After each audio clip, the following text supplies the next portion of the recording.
not be here. So if that one person, it's him, to which all of this, I owe all of this to him.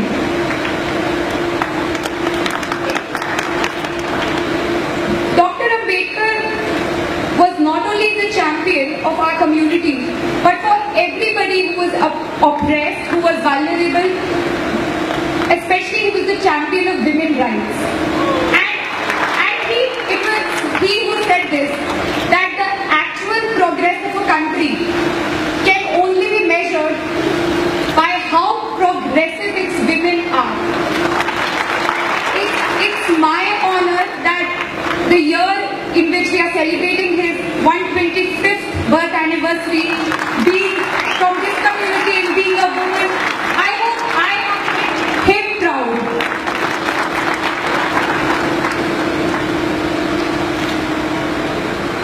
As the architect of modern India, as the maker of modern India, he is also an inspiration to anybody who wants to get into administration.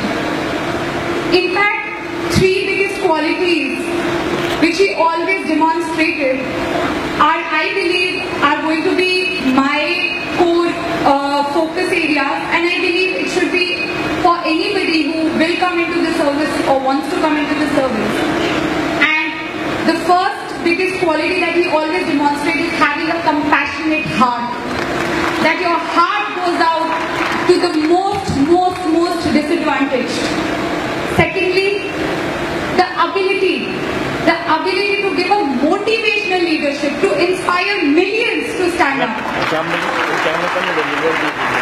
And third, the will, the most intense, the strong will to deliver results, to do that, to show it. During the course of this preparation, nearly every third day, as most of us know here, it's such a tough examination. It's so hard to even get selected. So every third day, when you prepare for it, you literally believe that, I can't do this. You feel like giving up. It's very natural and it happens to everyone. But then one source which always motivated me was Dr. B.R. Ambedkar. His struggle reminded me that if he could complete his education in the most trying, most difficult circumstances, why can't I? Who doesn't have to face that level of struggle, because he struggled for me and for everybody else here. So I believe whenever you are in a situation where you think of giving up, remember that man and his struggle.